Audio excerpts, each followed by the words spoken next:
Hello CA aspirants, welcome to the channel. I am Ritika Rathi और हम जैसे कि हम कवर कर रहे थे सीए फाइनल ऑडिट के न्यूली एडेड चैप्टर्स और उसमें हमारा चैप्टर चल रहा है chapter number 18 SDB and ESG assurance. और ये है वीडियो का पार्ट 2। पार्ट 1 देखने के लिए आप पिंड कमेंट को चेक कर सकते हैं या फिर प्लेलिस्ट में विजिट कर सकते हैं। इस चैप्टर के पार्ट 1 में हमने कवर किए sustainability, sustainable development, integrated reporting, ESG assurance का इवोल्यूशन और बाकी कंट्रीज़ के बारे में भी कुछ जाना कि उनके अंदर सस्टेनेबल डेवलपमेंट को किस तरह अडॉप्ट किया गया है। उसके अलावा हमने कुछ इंस्टीट्यूशंस के बारे में पढ़ा वर्ल्ड वाइड जो कि कुछ डिस्क्लोजर्स की रिक्वायरमेंट एप्लीकेबल करवाते हैं सस्टेनेबल रिपोर्टिंग करने के लिए। तो वो था पार्ट 1। सो इस वीडियो में हम स्टार्ट करते हैं part 2 of the video with topic number 7 of this chapter, initiatives by ICAI, यानी कि institute of chartered accountant of India ने सस्टेनेबल रिपोर्टिंग के टुवर्ड्स किस तरीके के इनिशिएटिव लिए, क्या स्टेप्स लिए, वो इसमें बताए हैं। पहला स्टेप, फरवरी 2020 में ICAI ने बोर्ड सेटअप किया। क्या नाम था बोर्ड का? बोर्ड का नाम है sustainability reporting standards board, SRSP। ये बोर्ड का काम क्या था? इस बोर्ड का काम था कि वो अवेयरनेस क्रिएट करे लोगों में कि बिजनेस जो है वो रिस्पॉन्सिबली कंडक्ट किया जाए और हर बिजनेस जो है वो इंटीग्रेटेड रिपोर्टिंग को अडॉप्ट करे। उसके अलावा ICAI ने एक अवार्ड इंट्रोड्यूस किया। तो उस अवार्ड, वो एक पहला अवार्ड था जो कि बिजनेस प्रैक्टिस जो इंटीग्रेटेड रिपोर्टिंग अडॉप्ट करने वाले लोगों में से जो बेस्ट प्रैक्टिस थी उनको दिया जाना था। फिर ICAI ने कुछ सर्टिफिकेट कोर्सेज स्टार्ट किए। किसके लिए? Sustainable reporting, integrated reporting, BRR, ये सब जो पीछे हमने जितने भी तरह की रिपोर्टिंग पढ़ी उनके ऊपर सर्टिफिकेट कोर्सेज स्टार्ट किए। और फिर ICAI ने कुछ पब्लिकेशंस भी लॉन्च की इन सब से रिलेटेड गाइडेंस के लिए, और वो पब्लिकेशंस के नेम आपको एक बार रीड करने हैं।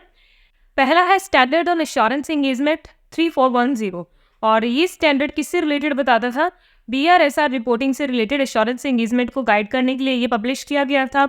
उसके अलावा कुछ 3 पार्ट में इन्होंने सस्टेनेबल डेवलपमेंट गोल्स के ऊपर एक पब्लिकेशन दी, उसका नाम था अकाउंटेंट्स क्रिएटिंग सस्टेनेबल वर्ल्ड। उसमें 3 पार्ट में रिलीज किया गया जिसमें उस SDG जो है वो दिए गए। SDG इस चैप्टर का नेम है ना, सस्टेनेबल डेवलपमेंट गोल्स, यानी कि ICAI ने 3 पार्ट्स में पब्लिकेशन दी जिसके अंदर सस्टेनेबल डेवलपमेंट गोल्स को बताया गया था। तो पब्लिकेशन के पार्ट 1 के अंदर SDG 1 to 5 दिए गए हैं, पार्ट 2 के अंदर SDG 6 to 11 और पार्ट 3 के अंदर 12 to 17।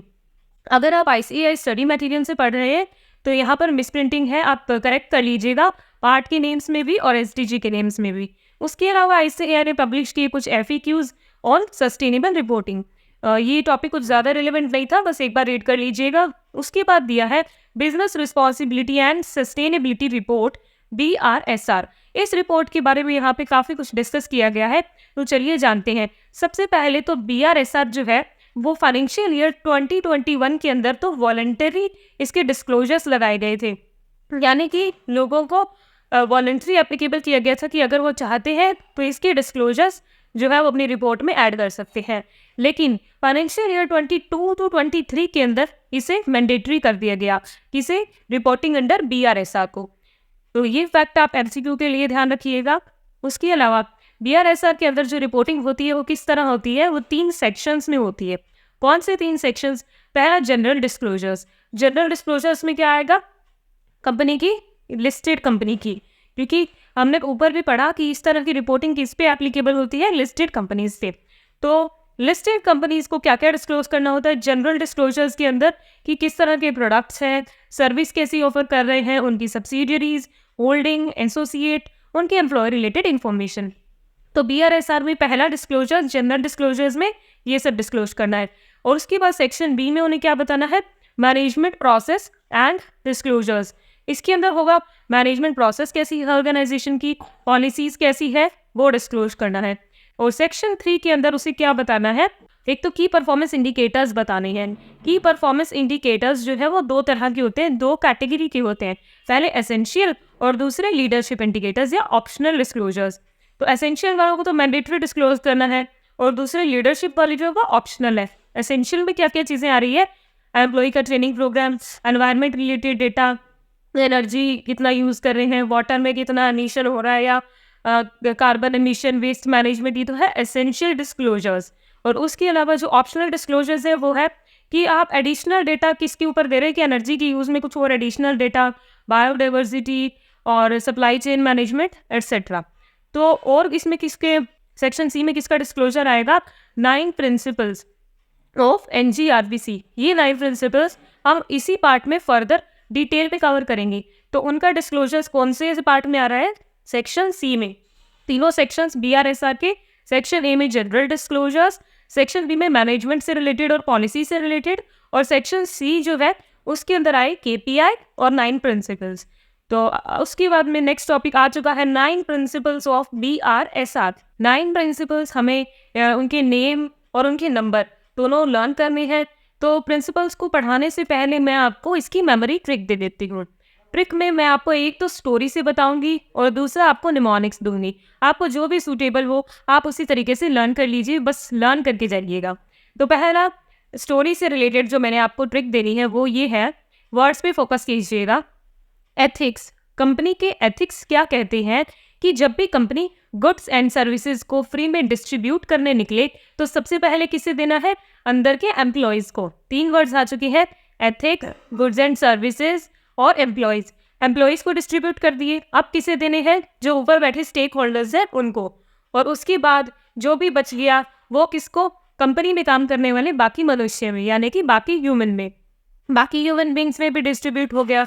अब कंपनी का काम तो हो चुका है, अभी भी गुड्स एंड सर्विसेज जो बच चुके हैं उनको हम कहाँ डिस्ट्रीब्यूट करेंगे, हम निकलेंगे एनवायरनमेंट में। बाहर निकल के जो पब्लिक मिलेगी एनवायरनमेंट में उनको डिस्ट्रीब्यूट करेंगे। और ये सब डिस्ट्रीब्यूशन से क्या फ़ायदा होगा कंपनी को, कंपनी की ग्रोथ एंड डेवलपमेंट होगी। और कंज्यूमर को क्या फ़ायदा होगा, कंज्यूमर को मिलेगी वैल्यू।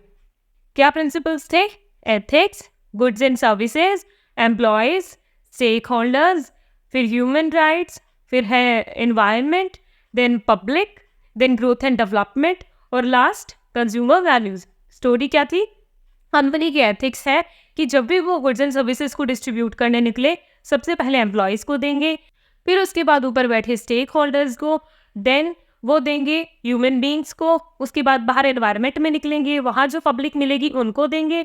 और ये सब डिस्ट्रीब्यूशन से कंपनी को क्या फ़ायदा होगा, कंपनी की ग्रोथ एंड डेवलपमेंट होगी और कंज्यूमर के लिए क्या होगा, वैल्यू इंक्रीज होगी, या कंज्यूमर की नज़रों में कंपनी की वैल्यू इंक्रीज होगी। ये तो थी स्टोरी के थ्रू। दूसरा निमोनिक्स के थ्रू, तो निमोनिक्स है ऐसे शीप, ऐसे यानी ESE, शीप का एक ई हटा दीजिए, SHEP, ऐसे शीप की ग्रोथ एंड डेवलपमेंट होगी तो उसकी वैल्यू इंक्रीज होगी।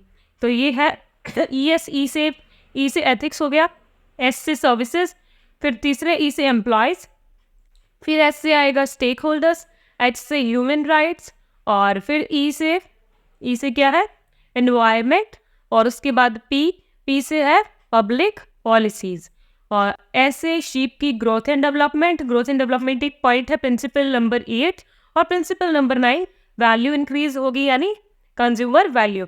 तो ये थे दोनों मेथड्स, आपको जिससे भी हेल्पफुल लगे आप उससे लर्न कीजिए। So let's continue with the principle number 1, ethics, transparency and accountability.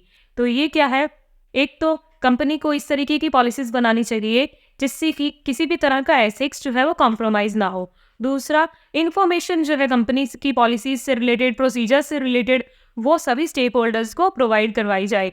और तीसरा, डिस्क्लोजर्स जो है वो ट्रांसपेरेंट दे। नाम में 3 वर्ड आए थे ना, एथिक्स का पॉइंट आ गया फर्स्ट वाला, दूसरा अकाउंटेबिलिटी से पॉइंट रिलेटेड है, स्टेक होल्डर्स को सारी इन्फॉर्मेशन, और तीसरा ट्रांसपेरेंसी से रिलेटेड है कि हमने बोला कि सभी डिस्क्लोजर्स ट्रांसपेरेंटली दिए जाने चाहिए। और नेक्स्ट है, हर एंटिटी की वैल्यू चेन में जितने भी लोग हैं उन सबको इन प्रिंसिपल्स को अडॉप्ट करने के लिए एनकरेज किया जाना चाहिए। और उसके अलावा एंटिटीज से रिलेटेड जो लोग हैं अगर उनमें से कोई इन प्रिंसिपल्स को वायलेट कर रहा है तो कंपनी को प्रोएक्टिवली रिस्पॉन्ड करना है।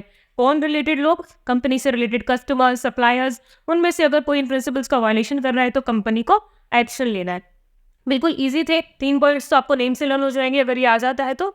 Next is safe and sustainable goods and services. ये सबसे सिंपल होने वाला है, इसके नाम से ये आइडिया लगा देंगे अंदर के पॉइंट्स क्या है।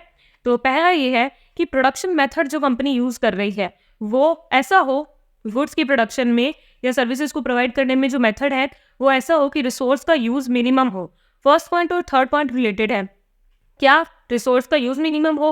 और थर्ड पॉइंट क्या कह रहा है कि अगर कंपनी जो है वो नेचुरल रिसोर्सेज का ज़्यादा यूज़ कर रही है, ओवर एक्सप्लॉयटेशन कर रही है, तो कंपनी उस पर एक्शंस ले या मेजर्स ले, तो जिससे उनका यूज़ करना कम हो जाए। फिर बीच वाला जो है वो क्या है, कंज्यूमर्स को एजुकेट करे उनकी राइट से रिलेटेड। तो सेकेंड प्रिंसिपल में 3 चीज़ें हैं। पहला कि रिसोर्सेज का यूज़ मिनिमम हो, थर्ड वाला कि अगर एक्स्ट्रा यूज़ हो रहा है रिसोर्सेज का तो उसको कम करने के लिए मेजर्स लिए जाए, और बीच में है कंज्यूमर्स को उनके राइट्स के रिलेटेड अवेयर किया जाए या एजुकेट किया जाए। Third principal, promote wellbeing of all employees. जो काम करने वाले एम्प्लॉयज़ हैं उनकी वेलबींग को प्रमोट किया जाए, उनकी हेल्थ, उनकी डिग्निटी, इन सब चीज़ों का ध्यान रखा जाए। इसके अंदर क्या पॉइंट्स है, पहला, ऑर्गेनाइजेशन पे एम्प्लॉयज़ से रिलेटेड अगर कोई लॉ या रेगुलेशंस एप्लीकेबल है तो उनको फॉलो किया जाए। दूसरा, एम्प्लॉय की डिग्निटी का ख्याल किया जाए, उसको रिस्पेक्ट दी जाए। तीसरा, चाइल्ड लेबर ना हो कंपनी के अंदर। चौथा ये है कि कंपनी जो है वो एम्प्लॉय से गधे घोड़ों की तरह काम न करवाए, उनको वर्क लाइफ बैलेंस हो, उनकी इस तरीके का सिस्टम हो कंपनी के पास। नेक्स्ट इज उनके वर्कर्स को वेजेस जो है वो टाइमली पेमेंट हो, और वेजेस इतने हो कि उनकी बेसिक नीड्स फुलफिल हो जाए, यानी लिविंग वेजेस पे करे कंपनी। फिर उनका जो एनवायरनमेंट है, वर्क एनवायरनमेंट है, वो हाइजीनिक हो, कंफर्टेबल हो। उसके अलावा जो वर्क प्लेस है वो free of harassment and violence हो। बहुत ही कॉमन से इजी पॉइंट्स थे। अगर आप अपने आप को भी एम्प्लॉय की जगह रख के देखें तो आपकी रिक्वायरमेंट्स के रूप में इसमें लिख पाएंगे easily. Yes, next principle is principle number 4, respect for stakeholders' interest and responsiveness. Stakeholders से रिलेटेड कंपनी को क्या ध्यान रखना है, पहला ये कि वो स्टेक होल्डर्स को जो भी कम्युनिकेशन दे रहे हैं, स्टेक होल्डर्स से जो भी इंफॉर्मेशन कम्युनिकेट कर रहे हैं, वो इंफॉर्मेशन ट्रांसपेरेंट हो, यानी उनमें किसी तरह की मिलावट ना हो, वो एकदम रियल इंफॉर्मेशन हो। दूसरा ये कि कंपनी को ये पता होना चाहिए कि उनमें इंटरेस्टेड पार्टीज कौन सी है, कंपनी उनको अच्छे से रिकॉग्नाइज करे और उन तक इन्फॉर्मेशन शेयर करे।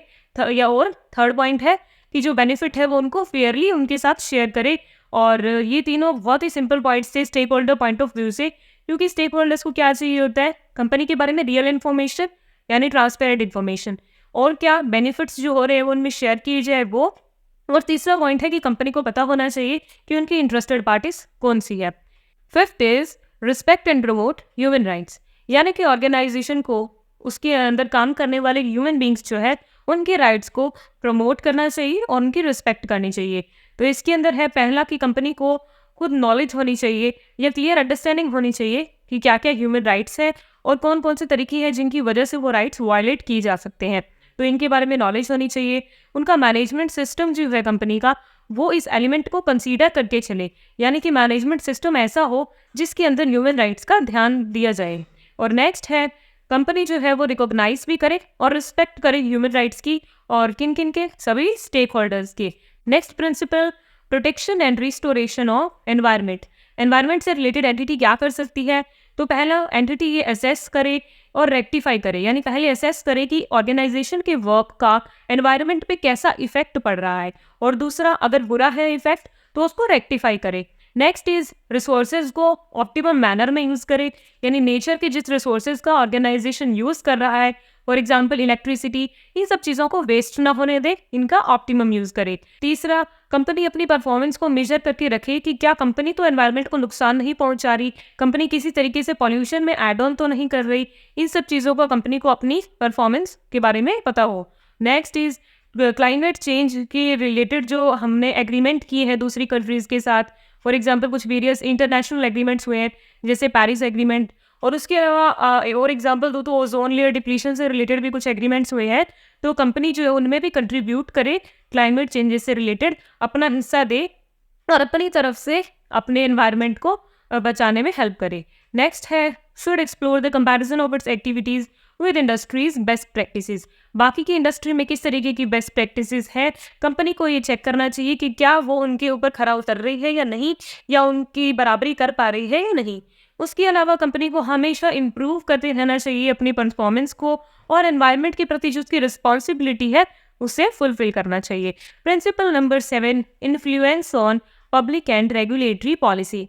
इसमें है क्या है कि पब्लिक पे और रेगुलेटरी पॉलिसीज़ पे कैसा इन्फ्लुएंस होना चाहिए।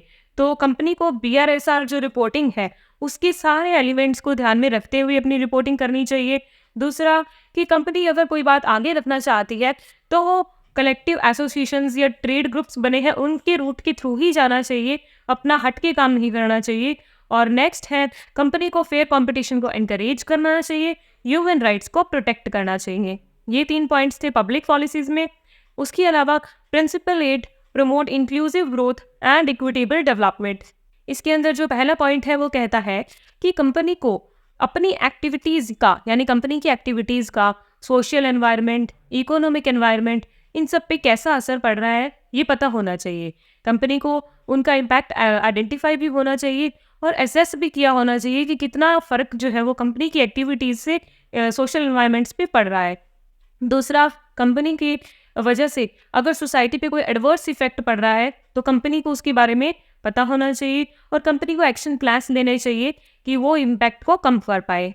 नेक्स्ट इज़ कंपनी को हमेशा एफर्ट्स करते रहना चाहिए कि वो जो प्रोडक्ट्स लॉन्च कर रही है वो क्रिएटिव हो, कुछ नई टेक्नोलॉजीज़ हो, ताकि सोसाइटी के अंदर जो मार्जिनलाइज्ड कम्युनिटीज़ हैं जिन तक हम सारी सुविधा नहीं पहुंचा पाए अभी तक, तो उन तक भी सुविधाएं पहुंच जाए, गुड्स पहुंच जाए। इस तरीके के इनोवेटिव वेज को कंपनी को अडॉप्ट करना चाहिए।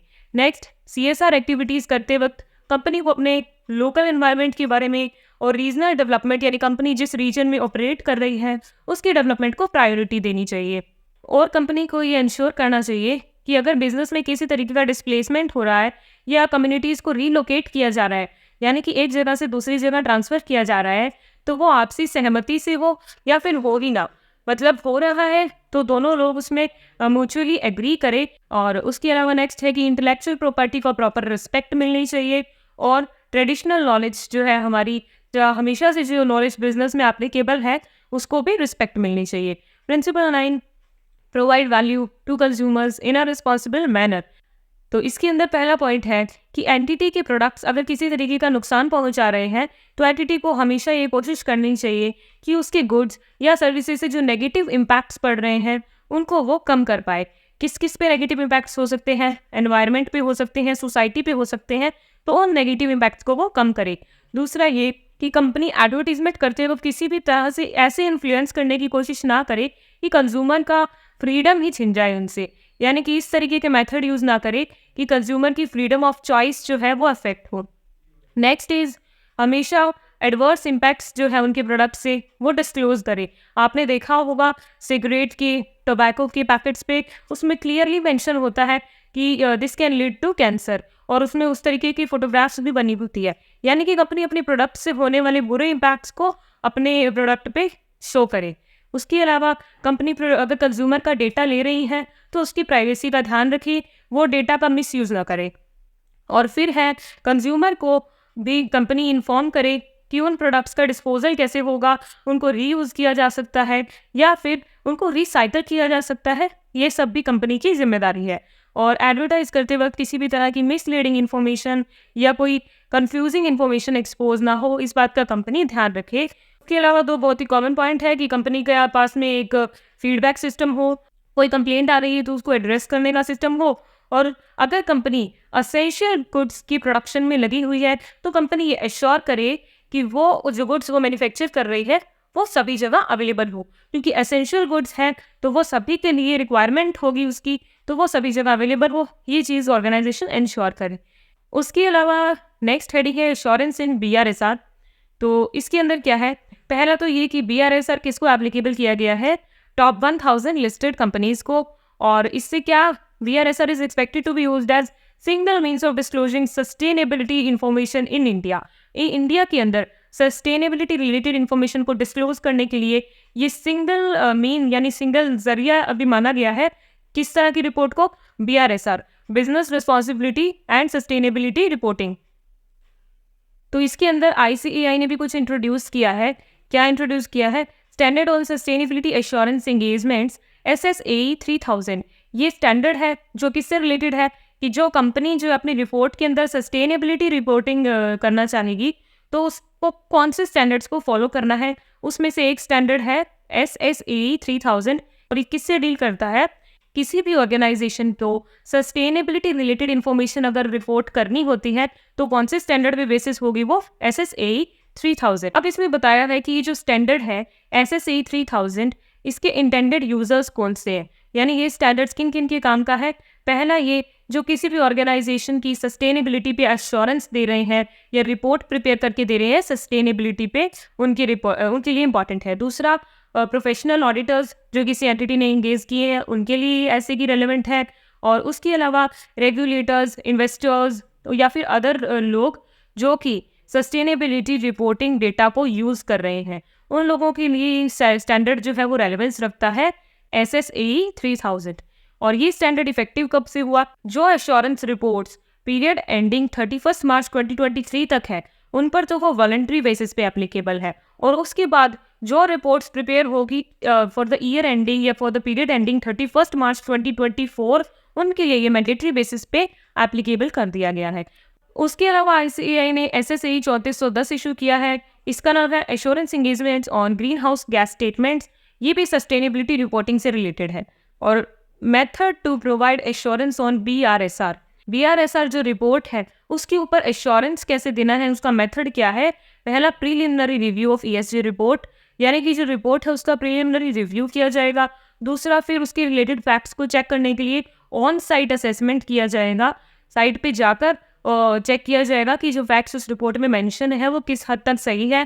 तीसरा, फिर एक असेसमेंट रिपोर्ट इशू की जाएगी और असेसमेंट रिपोर्ट के बेसिस पे सामने से रिस्पॉन्स आएगा। तो फोर्थ स्टेप में उस रिस्पॉन्स को रिव्यू किया जाएगा और उसके बाद में जो भी हमारी फाइंडिंग्स होगी वो हम findings of the on site assessment and document review, जो डॉक्यूमेंट रिव्यू किया वो और जो ऑन साइट रिव्यू किया था वो, उन दोनों के बेसिस पे जो भी फाइंडिंग्स होगी उनको सबमिट कर देंगे। और at last, preparation of assessment या verification report including final result, और लास्ट में असेसमेंट रिपोर्ट फाइनल रिजल्ट को इनकॉर्पोरेट करके इशू कर दी जाएगी। ये था मेथड। फिर है सोशल ऑडिट स्टैंडर्ड्स। ये क्या है? SRSB बोर्ड जो हमने पढ़ा है ऊपर, ICAI ने एक SRSB बोर्ड सेटअप किया है, आया था ना स्टेप्स बाय ICAI उसके अंदर। तो उन्होंने क्या इशू किए हैं? सोशल ऑडिट स्टैंडर्ड्स इशू किए। इतने SAS 100 to 1600। और इसके अंदर क्या है? ये स्टैंडर्ड क्या बताते हैं? सोशल ऑडिटर को गाइडेंस देते हैं। जो ऑडिटर्स सोशल ऑडिटर्स हैं, यानी कि जो इस तरीके के इंगेजमेंट्स में इन्वॉल्व हुए हैं जो रिलेटेड टू सोशल एंटरप्राइजेज हैं, तो उनको वो स्टैंडर्ड्स जो है SAS 100 to 1600 हेल्प करते हैं। नीचे जो SAS की टेबल दी है जिसके अंदर सोशल ऑडिटिंग स्टैंडर्ड्स 100 से लेके 1600 तक के नेम दिए गए हैं, तो ये तो मैं आपको यही रिकमेंड करूंगी कि इनके नेम को लर्न करना जस्टिफाइबल नहीं है। ऑडिट का सिलेबस वैसे ही इतना वास्ट है कि अगर आप इन्हें लर्न करने जाएंगे तो इस चैप्टर के बाकी टॉपिक्स आप भूल सकते हैं। तो अगर आप में ज़्यादा कैपेसिटी है, ज़्यादा टाइम है आपके पास, तो आप डेफिनेटली इन्हें लर्न कीजिए। इसके बाद नेक्स्ट टॉपिक है role of auditor, consideration of climate related risk in an audit of financial statement, यानी कि क्लाइमेट रिलेटेड रिस्क को एक ऑडिटर किस तरीके से कंसीडर करता है फाइनेंशियल स्टेटमेंट्स की ऑडिट करते वक्त। यानी नॉर्मल ऑडिटर जो फाइनेंशियल स्टेटमेंट की ऑडिट के लिए आया है वो क्लाइमेट रिलेटेड रिस्क को किस तरीके से कंसीडर करेगा। तो पहली चीज़ तो ये कि इसमें नॉर्मल ऑडिटर का रोल क्या होता है वो दिया हुआ है। डायरेक्ट ऐसे 200 की लाइन को कोट करके यहाँ डाला है कि role of auditor is to obtain reasonable assurance about whether the financial statements are wholly free from material misstatement, whether due to fraud or error, and enable the auditor to report whether the financial statements are prepared and presented fairly in all material aspects in accordance with the applicable accounting framework। ये line हूबहू ऐसे 200 से उठाकर यहाँ डाल दी गई है। तो आई होप इसके बारे में आप जानते होंगे कि एक ऑडिटर की बेसिक रिस्पॉन्सिबिलिटी या बेसिक रोल क्या होता है। उसके अलावा ऑडिटर को ऑडिट करते वक्त क्राइमेट रिलेटेड रिस्क को भी ध्यान में रखना चाहिए। ये रिस्क किस तरीके से अफेक्ट कर सकते हैं एंटिटी को, ये भी ध्यान रखना चाहिए। और क्यों ध्यान रखना चाहिए? क्योंकि ऑडिट रिपोर्ट की बेसिस पे ही इन्वेस्टर्स जो है वो डिसीजन लेते हैं, और इन्वेस्टर्स ये जानने में इच्छुक होते हैं या स्टेक होल्डर्स जो है वो ये जानने में इच्छुक होते हैं कि क्लाइमेट रिलेटेड रिस्क किसी ऑर्गेनाइजेशन को कितना अफेक्ट करता है। ये बात आपको सुनने में ज़रूर छोटी लग रही होगी, लेकिन जो ऑर्गेनाइजेशन माउंटेन एरिया में है वहाँ जो है वो क्लाइमेट रिलेटेड रिस्क इतना बड़ा होता है किसी ऑर्गेनाइजेशन पे कि वो उसकी एग्जिस्टेंस तक को ख़त्म कर सकता है। तो ये अगर ऑडिट रिपोर्ट में मेंशन किया जाएगा तो स्टेक होल्डर्स के लिए बहुत फ़ायदेमंद होगा। उसके बाद ऑडिट रिपोर्ट की रेलेवेंस दी गई है। क्या होती है? ऑडिट रिपोर्ट ही इन्फॉर्मेशन प्रोवाइड करवाती है कि ऑडिटर की रिस्पॉन्सिबिलिटीज़ क्या थी, ऑडिटर ने जो ऑर्गेनाइजेशन की ऑडिट की उसको उससे बेसिक अंडरस्टैंडिंग क्या क्या मिली ऑर्गेनाइजेशन के बारे में, मोस्ट सिग्निफिकेंस मैटर्स कौन से मिले ऑडिट में, और उसने उन मैटर्स को कैसे एड्रेस किया। तो उसके अलावा ऑडिटर की रिपोर्ट में एम्फेसिस ऑफ मैटर पैराग्राफ भी हो सकता है, जो कुछ फंडामेंटल जो ऑडिटर को वो चीज़ें लगती है कि यूज़र की इंपॉर्टेंस के लिए ज़रूरी है, वो उन्हें किस में इंसर्ट कर देता है, एम्फेसिस ऑफ मैटर पैराग्राफ में। तो ये भी स्टेक होल्डर्स के लिए रेलेवेंस रखता है। उसके अलावा ऑडिटर को ये डिटरमाइन करना चाहिए कि एंटिटी ने क्लाइमेट रिलेटेड डिस्क्लोजर सही से दिए हैं, नहीं दिए हैं, वो अपनी फाइनेंशियल स्टेटमेंट्स में इस तरीके की इन्फॉर्मेशन को इंक्लूड किया है, और फाइनेंशियल स्टेटमेंट्स के बाहर अगर अदर इन्फॉर्मेशन में क्लाइमेट रिलेटेड डिस्क्लोजर्स को लिया है तो वो भी सही है या नहीं है। वो किससे चेक होते हैं? ऐसे 720 आता है ना, अगर आपने नहीं पढ़ा तो अदर इन्फॉर्मेशन से रिलेटेड होता है। उसके अंदर ये दिया होता है कि कंपनी की फाइनेंशियल इन्फॉर्मेशन और अदर इन्फॉर्मेशन क्या आपस में कंसिस्टेंट है, उनमें किसी तरह की डिस्क्रिपेंसी तो नहीं है। तो ऑडिटर को ये भी चेक करना है कि क्लाइमेट रिलेटेड डिस्क्लोजर्स अगर फाइनेंशियल स्टेटमेंट्स में है तो वो सही है या नहीं है, उसके अलावा अदर इन्फॉर्मेशन में है तो वो अप्रोप्रिएट है या नहीं है। ये तो था ऑडिटर का रोल। उसके बाद में at last conclusion of this chapter, देखिए इस चैप्टर में हमने सस्टेनेबिलिटी के बारे में पढ़ा। सस्टेनेबिलिटी जितनी इंपॉर्टेंट टर्म है उतनी ही इंपॉर्टेंस इसने ग्लोबल लेवल पे गेन की है। आज इसने ग्लोबल लेवल में इतना मोमेंटम गेन किया है, या इस पे इतनी चर्चा है कि पूरा वर्ल्ड इस चीज़ की डिमांड करता है सस्टेनेबिलिटी रिपोर्टिंग पे कुछ यूनिफॉर्म स्टैंडर्ड सेटअप किए जाए जो सभी कंट्रीज़ के लिए यूनिफॉर्म हो। लेकिन ये चीज़ बहुत मुश्किल है क्योंकि वर्ल्ड लेवल पे कोई भी कॉमन लैंग्वेज नहीं है। तो किसी कॉमन लैंग्वेज में स्टैंडर्ड को सेट कर पाना अभी ये चैलेंजिंग टास्क है। इसके अलावा इस बात की अर्जेंट नीड है कि ग्लोबली सस्टेनेबिलिटी रिलेटेड स्टैंडर्ड्स को अडॉप्ट किया जाए। इस तरीके की रिपोर्टिंग जो हमने पढ़ी, BRSR या अलग सस्टेनेबिलिटी रिपोर्टिंग्स जो पढ़ी, उन्हें अडॉप्ट किया जाए। ESG एश्योरेंस को अडॉप्ट किया जाए ताकि वर्ल्ड वाइड जो भी एश्योरेंस प्रोफेशनल्स हैं उनकी रिपोर्ट्स और ज़्यादा हेल्पफुल हो। तो इसी के साथ कंप्लीट हो गया है हमारा चैप्टर नंबर 18। और मुझे मेरा प्रॉमिस बिल्कुल याद है कि मैं आपको केस स्टडी क्वेश्चंस और टेस्ट टू अंडरस्टैंडिंग के क्वेश्चंस करवाने वाली हूँ, लेकिन आपकी जो डिमांड है कि चैप्टर्स पहले कंप्लीट करवा दिए जाए, तो पहले हम चैप्टर्स कंप्लीट करेंगे, फिर वो सीरीज़ लेकर आएंगे जिसके अंदर क्वेश्चंस कवर होंगे। तो आपको पढ़ते रहना है मेरे साथ ये नए एडेड चैप्टर्स। इसके बाद आएगा चैप्टर नंबर 9। उसके अलावा आप उसके बाद जो भी चैप्टर चाहते हैं वो कमेंट में मेंशन कर दीजिए, और तब तक के लिए गुड बाय।